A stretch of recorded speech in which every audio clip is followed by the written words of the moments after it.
Let's farm parkour skills and XP so that you can upgrade all of your skills to the max. You want to be able to upgrade your parkour skills because it's just a lot harder to get, especially after the update. The volatiles are a lot harder and more dangerous, so it's a lot more dangerous to be out at nighttime. However, getting XP for parkour skills during the daytime is not exactly ideal. It's pretty slow. So I'm going to show you a safe method that you don't have to worry about things too much. I mean, considering volatiles are still dangerous and Techland has made Dying Light 2 pretty dangerous after the Summer of Horrors update.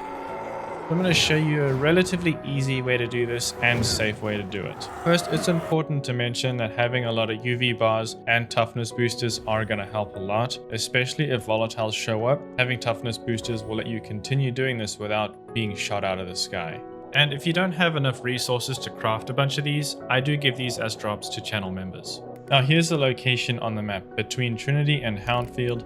This is really close to where you ended the prologue in the game and co-op became available. Now you can choose to activate any safe zones around you so that when you sleep, you can start a fresh night and it doesn't take long to get to the location over here, which is where we're going to be doing this parkour XP. The nice thing about this location is because, first of all, you have these gaps to where you can do your far jump, which by the way, you need your far jump skill in order to do this. And it's also really close to another safe zone. So oftentimes, one side of this jump is going to be more dangerous than the other because you have a safe zone on one of these sides. This is why UV bars are going to help a lot. Now don't forget that you're going to need some parkour XP body gear, so make sure that any body gear that you put on you does have some type of parkour XP values to it. People who are starting the game more earlier than others, or if you're not as much of a veteran, you might not get high value body gear for parkour XP, but anything's better than nothing. And I do give drops for high level body gear if you become a channel member. So if you want that, consider becoming a channel member.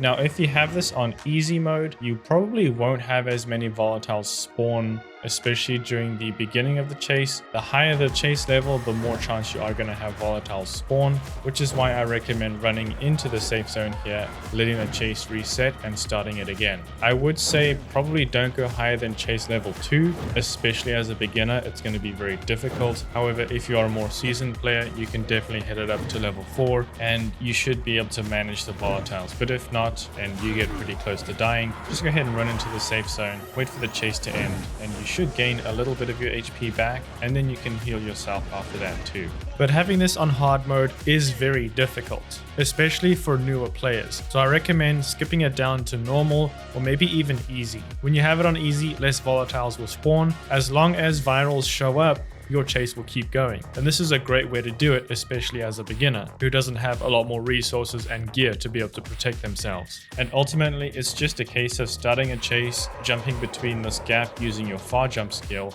and racking that parkour XP. If you are on normal or hard mode, you will get more XP, but naturally it's going to be a lot more difficult. So as a beginner, I just decided to do this on easy because it's just a lot safer to do. And you still get really good XP for this. Speaking of beginners, I started this whole farming method on a brand new account, and I'm going to be going from the beginning all the way to the end in Dying Light 2 to see what kind of things new players should know after this new update, because volatiles are a lot more dangerous and the game is just a bit more harder, especially for new players. So if you want to learn some tips and tricks for beginners, that video will be coming out soon. Subscribe and stick around for that. And then once you've finished doing this parkour XP farm, you can go ahead and just go to your safe zone where your bed is that you've activated, go ahead and sleep, and just see the bonus XP rack in. The higher the bonus XP you have, the better. You don't have to finish the night. You can stop halfway through or 10 minutes in, and you still get a lot of really good skills. I got 4 skills in a span of about 10 minutes,